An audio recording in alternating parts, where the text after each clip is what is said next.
So I'd like to circle back to David's argument when you assess risks and benefits. And this is also what Jean-Pascal stressed just a minute ago.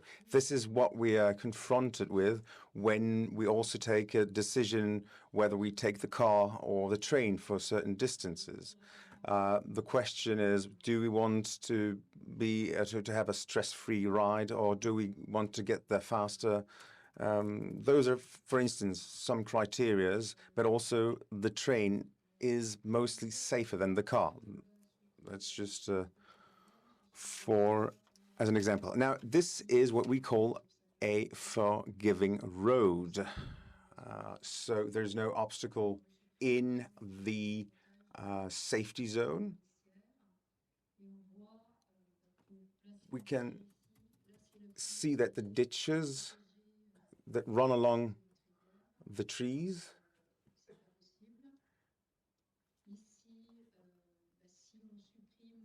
Now, if we go here and if we just remove all of those trees, that won't solve the problem as well. Here in Poland, the question is, as these trees have been planted recently, it's actually not a really profitable undertaking if you just plant trees to cut them just a few years later. Now here we have an example in France with a kind of inclined wall that is next to the road and that is followed by a slope on the other side. In Sweden, we have the kind of same problem. Patrick has shown us this very street. So we have different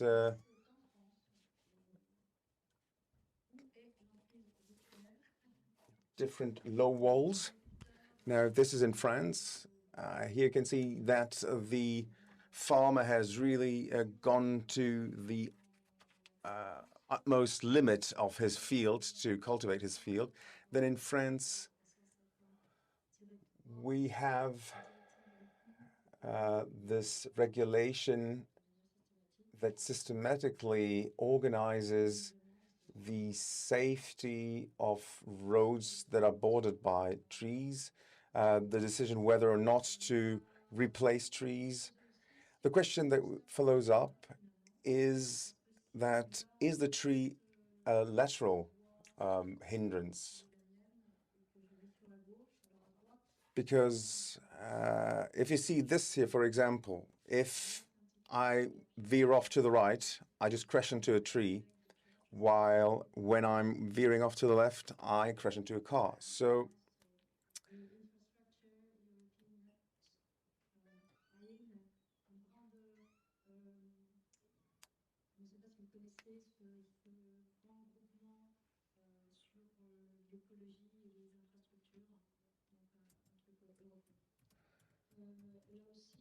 here, is this a lateral obstacle, or is it a frontal one? Now, another question that could be also addressed, do we apply this rule of forgiving streets also in countries where there is a lot of activity for preserving these alleys? This is an example of Austria. Now, where the difference here in France, in this department, where it has been decided that trees have to be at least 7 meters apart to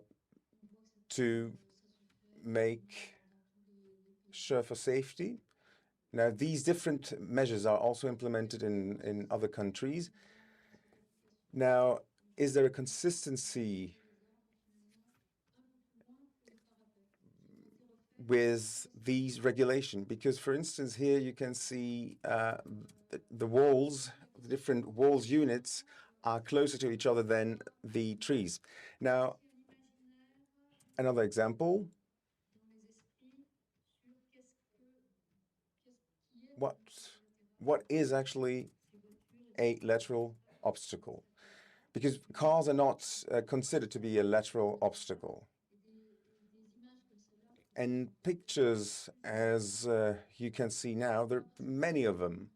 And it's not because the truck has just crushed into that house that we will think about remodeling the urbanization of this city or to remove this house. Now, the tree-bordered streets of roads have also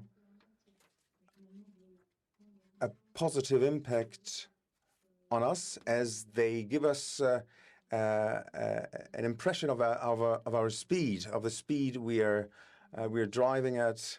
That's also something that gets forgotten sometimes. Now here we have the different way of signaling what is coming up, so to say, in that curve. You can see the trees aligning along that curve.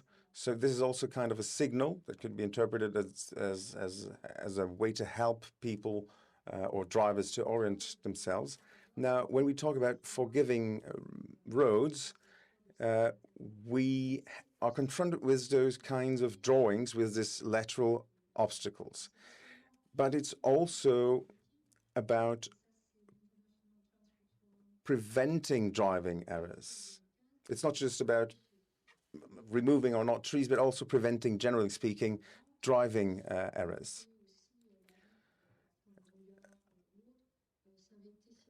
For instance, yesterday that came up as well.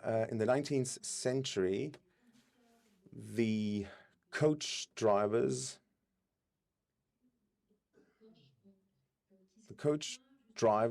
were complaining because of the tree removal, because they weren't able to assess the street or the track of the street properly.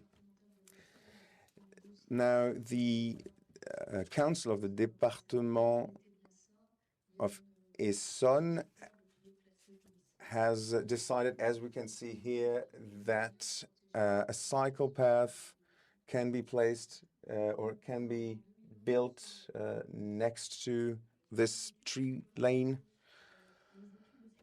Those studies concerning road safety at this point are focused on the road or the driver, and we have some data, quantitative data on people, on casualties and injured people in these accidents, but we lack numbers about all the accidents and casualties that have been averted or prevented through these trees.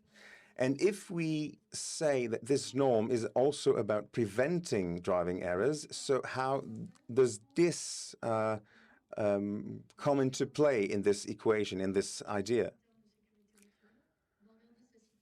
We'll see now what is the tree's role, what is the tree's position in that context of road safety. Now you have all kinds of exhibits that can list different parameters taking into consideration casualties and injuries, but I'm very cautious when it comes to interpreting these statistics, because we have to differentiate between different socio-geographic categories which do not allow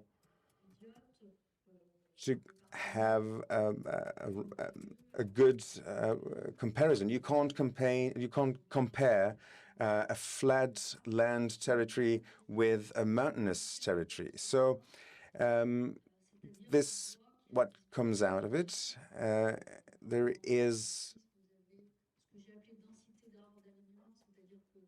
a disparate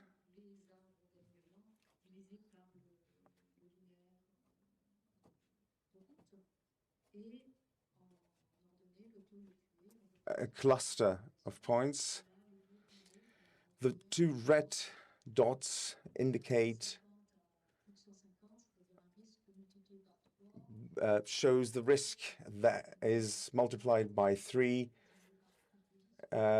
when on the other side the trees removed are divided by 10. The number of trees removed are divided by 10. So for me, it's not just about the roadside tree, and it's not the road safety problem. Now, this graphic, which shows this disparity, is in itself a proof that there are many factors that have to be taken into consideration in order to have a right assessment. It's just not by removing trees that we'll get rid of a problem. And oftentimes policies aim at a general understanding of the situation. And the other issue is that we all are working in our field of expertise, and it is only through a mutual exchange and exchange of expertise that we can then have an outcome, a positive outcome, by having an input which is diverse of different walks of life and expertise. So these are now booklets on tourist itineraries. There is, as has been said, a touristic potential or interest, because you can see here that an alley, an avenue, is on the cover of this European guide of streets. So there you see that we have here some kind of a paradox, because on the one hand side, trees or tree alleys, tree avenues are something that are deeply cherished by many people and which people associate with tourism and beauty. And on the other hand side, you have all the problems associated to road safety. So as I said, road safety is of European competence.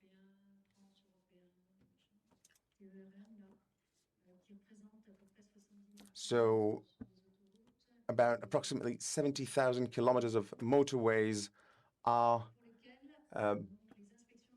regulated by this directive. And so this group regarding road safety, I mean, are assessed in how the structure is itself, the infrastructure itself, contributes or not to safety, among others, because there are also these criteria regarding the handling of the lateral obstacles.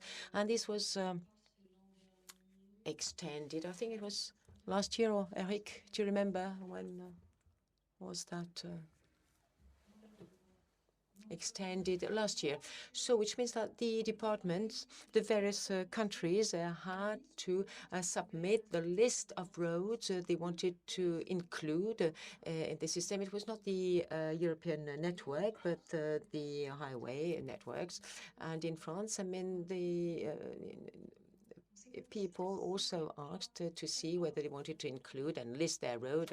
So this is something which is going to move on and carry on, and we're going to read the urban road, which is fall